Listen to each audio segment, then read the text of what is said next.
Greetings and salutations, everyone. I hope everyone is doing well today. Today I have some encounters that I want to share with you. I also have something very, very interesting.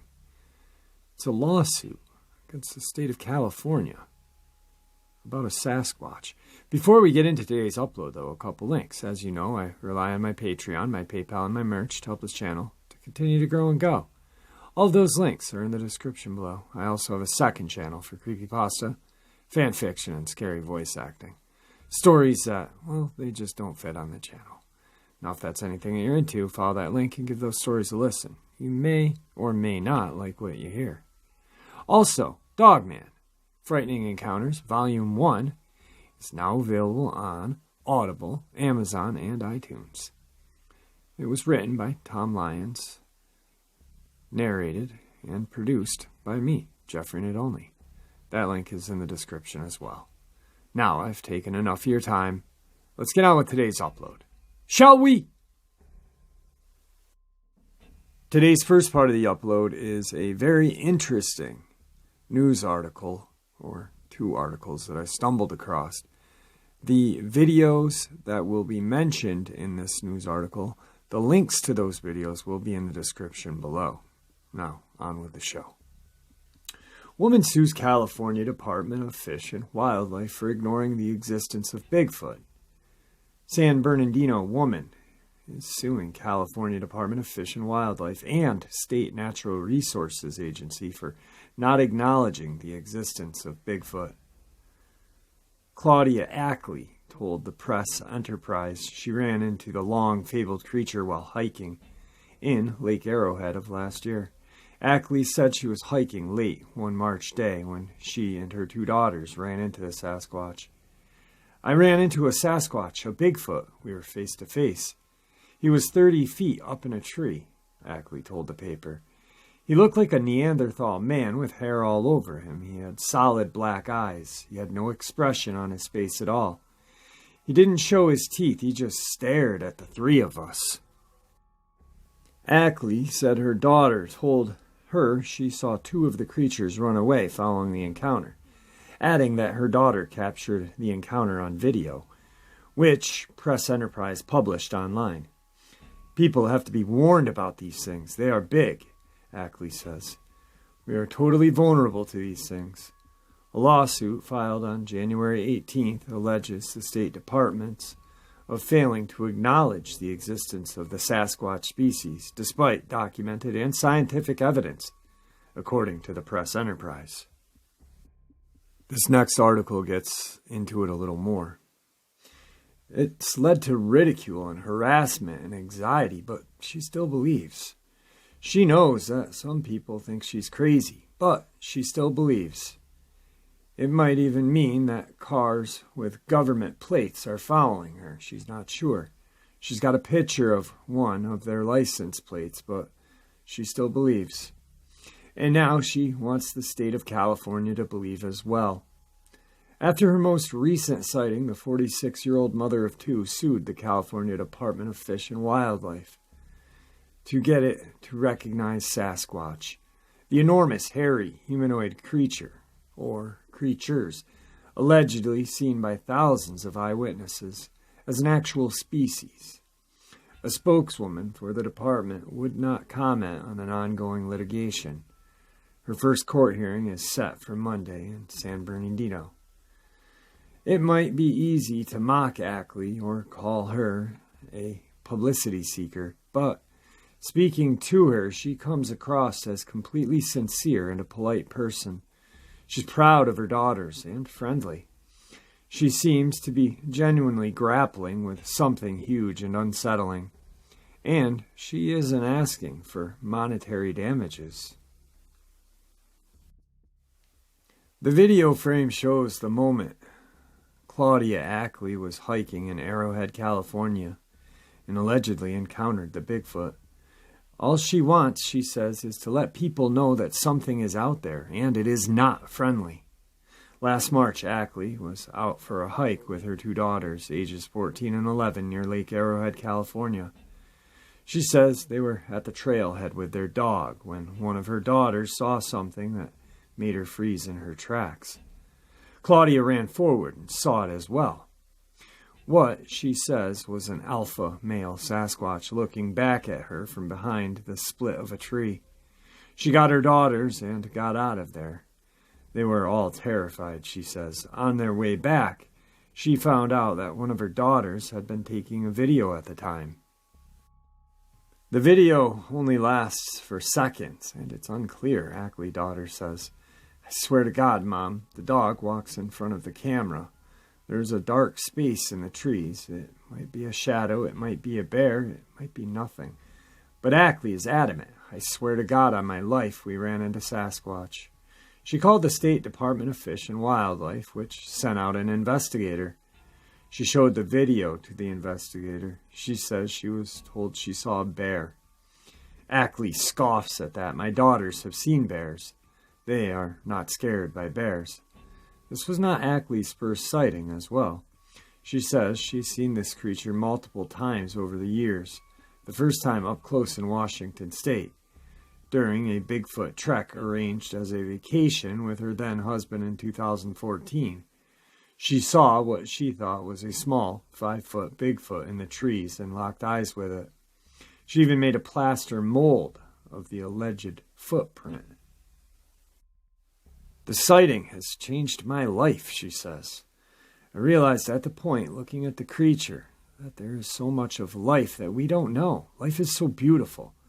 And I'm wasting my years, she says. I've lost 125 pounds and decided to get a divorce. It motivated me to chase my dreams and live my life. It doesn't matter to her that there isn't much of what scientists or courts will call evidence, or the fact that even though nearly everyone carries an HD video camera in their pockets now, the best footage of Bigfoot is nearly 51-year-old film. The DNA evidence collected so far has been shown to be from humans or bears or other animals, or that nobody has ever produced a Bigfoot body or even a bone. Belief and facts, however, are different things, says Michael Shermer, an author, professor, and publisher of Skeptic Magazine. For Ackley to win a court case, she's going to need more than just an eyewitness account, Shermer warns. You can't sue the state of California to protect a species if you can't prove that species exists, he says. That applies to everything from a snail to a Bigfoot. You can't just show up at the conference and say, I saw this incredible thing at 3 a.m. on a camping trip. Can I name it? No. You have to have a body. Ackley says she will bring a mountain of evidence to court. In addition to her video, she says she has new DNA analysis, as well as testimony from Robert Gilman, one of the men who took the famous 67 footage of Bigfoot. Ackley admits she's tired of the skepticism and ridicule. She's having trouble getting a lawyer to go to court with her. She's filed the suit herself, and she finds the questions from reporters and other people draining.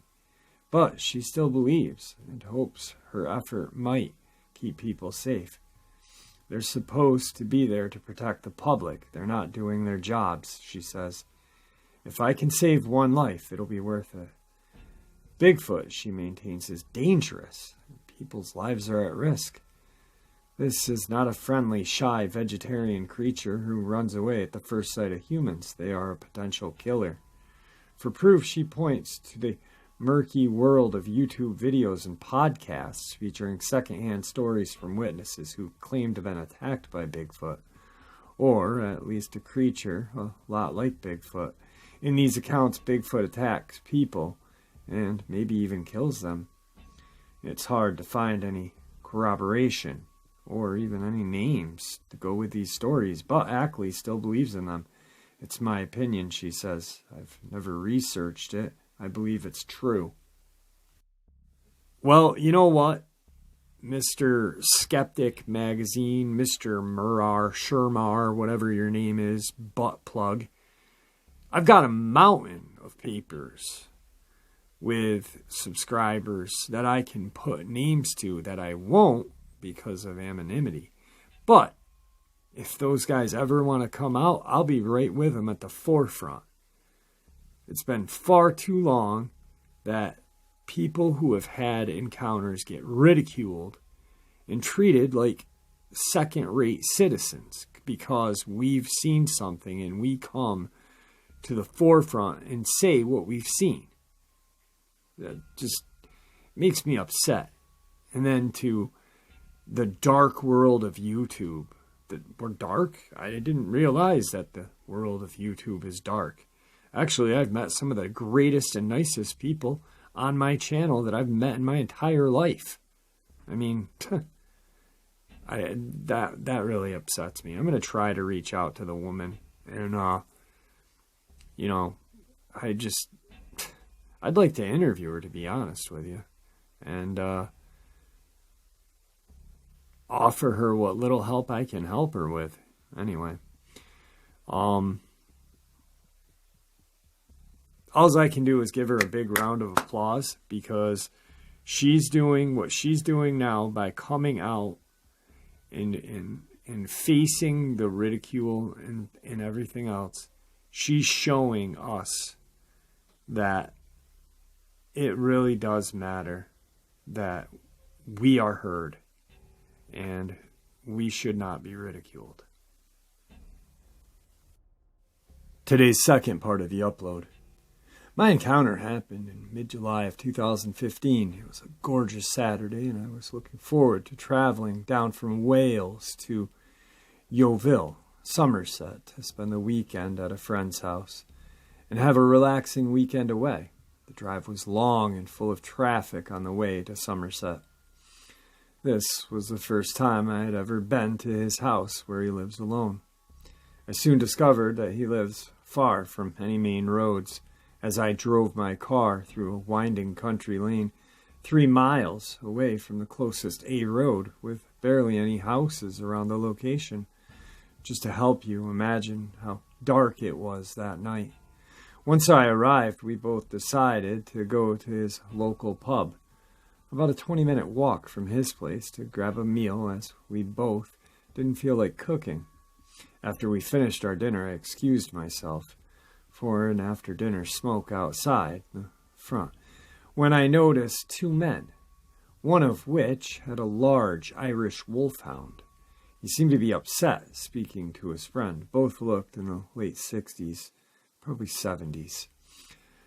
When I was eavesdropping on their conversation, the older man with his dog was explaining how 2 of his enormous Irish wolfhounds went missing one night when he shut them out for the night. I just dismissed this, as dogs are stolen quite often. I stubbed out my fag, and we walked back into this place. Soon after arriving at his house, he told me he was going to spend the night at his girlfriend's for the night of fun. He asked me if it would be okay staying at his place alone. Of course, I replied, "Sure, mate, no worries." This meant I could just chill, drink some tea, smoke, watch a film or two. I'm normally a horror fan, but being on my own in the middle of nowhere that night, I decided to watch a more sensible choice. At 12:30 a.m., my film of choice, Die Hard, had finished. I went around the house checking that the doors and large windows were locked, only leaving the smaller windows open, as it was extremely warm that night. I lied on his sofa to sleep with my sheet completely engulfed in the darkness, with not a single light on in the house or outside. I'd been asleep for an hour when I was awoken by a yipping noise. My eyes at this point were wide open, lying there, but listening to this horribly creepy noise. I guessed a dog, but I've never heard of a dog make a noise like that before. The noise was coming from the stables next door, which were empty, and was moving all around the house. After about 10 minutes it stopped. I, being myself, wondered if it was a fox or foxes fighting or playing. So I rolled a cigarette, grabbed my torch from my car, and walked out into the yard driveway, or the rear of the house, and the stables. I was on guard in case it was a dog, like the missing Irish wolfhounds, which are very, very large dogs. That's when I heard a loud, but very low rumbling growl from behind the stables. I completely froze, shining my light onto the end of the stable. I could see nothing there, but knew from hunting that there was something there. I tried to mimic the yipping I heard earlier, badly mimicking, I will admit it. I quickly learned I made a horrible, horrible mistake. Its head appeared only 20 to 30 feet from me from the stables. Its head was about 3 feet off the ground on all fours. It was no dog that I recognized. Once it completely appeared, its body was huge, lean and covered in thin, almost non-existent hair. But up towards its shoulders and head, it had thick black fur, pointed ears, and a large snout like the German Shepherd, just a lot bigger and wider. At this point, I didn't know what I was looking at. It looked like a dog, but it wasn't. It was far too large.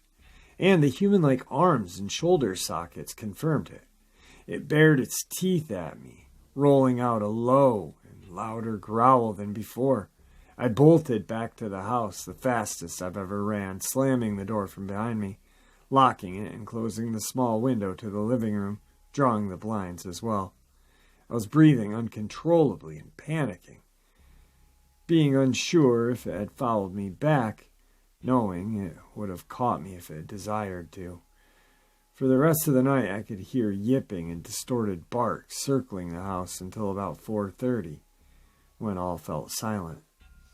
I have never been a believer in ghosts, ghouls, demons, dogman, werewolves, vampires, etc., but now, after what I saw, if that was a werewolf or a dogman, I don't feel safe anymore. I always thought them to be a creation of Hollywood or filmmakers, but now I know they are real, living, breathing things.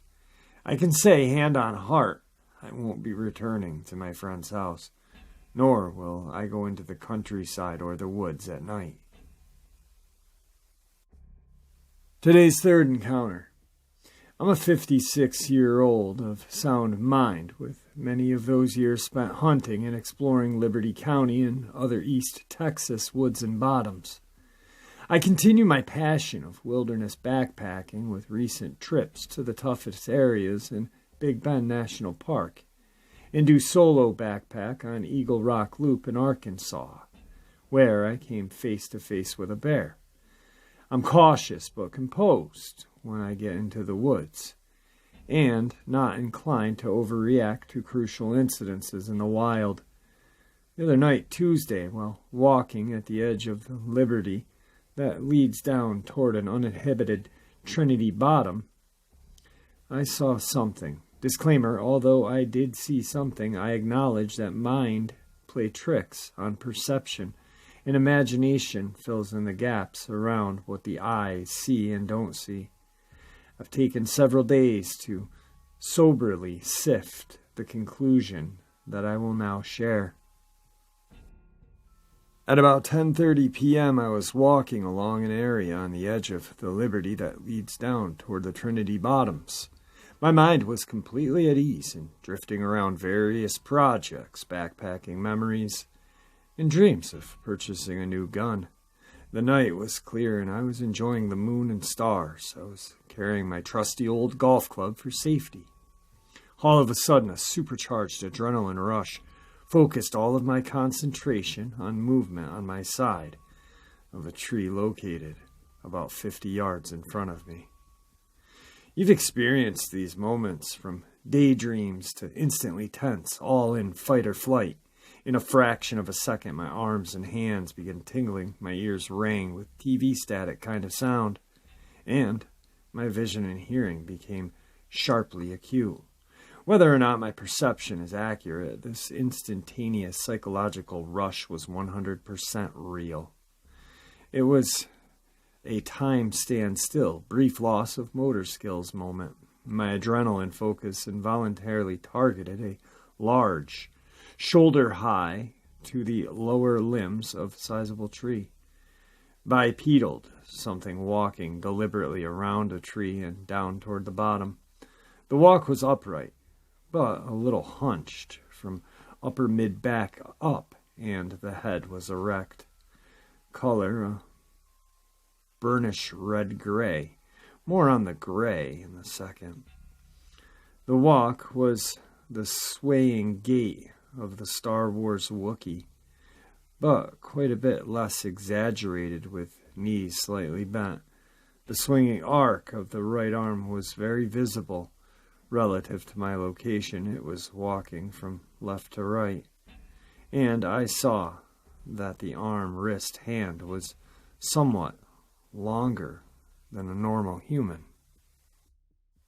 It used its left hand to push aside a limb. It took a brief glancing look at me. In the moonlight, the center of its face was less hairy and seemed to be slightly more gray, made visible. The standard eyes, nose, forehead, jaw features of a hairy face. This glance did not slow its motion. In fact, the deliberate motion became more purposeful as it pushed around the tree and back into thicker trees. Note, this was a 2 or 3 second glimpse before it disappeared into thicker trees or brush. My reaction was instant. I called my wife on my cell phone and told her I saw something, and that I was getting the hell out of there and fast. Instead of following the trail, it would have taken me near to the location of the glimpse. I tore straight through from where I stood to a gate out of the area and closer to a more developed liberty. Today's fourth encounter, Wood County, Texas. I normally get up rather early, put on coffee, and let my small dogs and one coonhound out to relieve their bladders.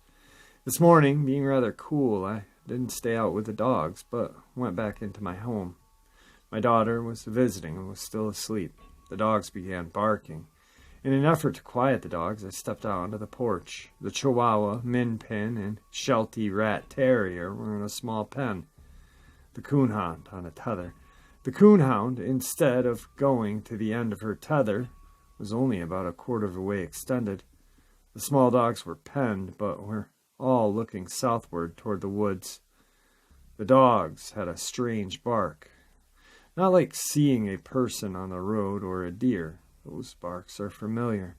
The only way I can describe the barking is that it was rather whiny. I looked in the direction the dogs were watching and was shocked to see a large form. The young growth in the pines were about 3 to 4 feet tall. This form appeared to be twice the height of the pines. The form was bulky, no neck, and it blended in with the dappling of the larger trees. I kept looking and questioning myself and realized I truly was looking at something unusual. I pounded on the side of my house, awakening my daughter to also witness the incident. The large form did not turn right or left, but seemed to be moving slowly and steadily backward into the cover of the woods. By the time my daughter got outside, the creature had blended into the woods. Today's fifth and final encounter are 2 encounters that happened almost at the same time on the same day. Montgomery County, Texas. I'm a security officer located at a facility being built in the woodland. I was on graveyard shift with another officer as we were patrolling the parking lot after making our rounds throughout the facility. The parking lot was not well lit due to the fact that they had not set up the lighting yet. The construction trailers are the only lighted areas other than in the building. We came to a stopping point in our rounds when I just glanced over toward the trailer. I had to make a double take when I saw a figure walking slowly by. We were roughly 30 yards away, and I alerted my co-officer as to what I was seeing. We stood there in shock, not believing our eyes. The figure was at least 7 feet tall with a sort of hunched back. The stride it was taking was much more larger than a normal man. Company policy states that I must contact local authorities, so I called 911 and described what I saw to the operator. The figure walked into the woods out of the sight. Montgomery County, Texas. I was on break at the still under construction new Fox building in the Woodlands when I saw something big move out from behind the trees for a moment. It was something I still cannot explain. All I know is that it was like nothing I had ever seen before in my life, and I spent a great deal of time in the outdoors. I still haven't told friends and family about this. I'm from California and work in broadcast. I was brought out to Texas to help out on the broadcast side of the build. Alright guys, I hope you enjoyed today's upload. Also, just a reminder, the links to the video that Claudia Ackley filmed are in the description below. Please check them out. Once again, I think it is truly amazing what she's doing. It really goes to show the strength that we all have when we share our encounter. And it's amazing, you know, that she's actually willing to say, hey, this is what I saw. This is a scary thing for me, though, is that she has 2 daughters. And I'm almost suspecting that by playing hardball with these organizations that she's trying to sue, she may just lose her kids, which is even scarier than seeing a Sasquatch, if you ask me. I don't know. It's crazy. Anyway, guys, I hope you enjoyed today, and I want to thank everybody for all of your support. See ya!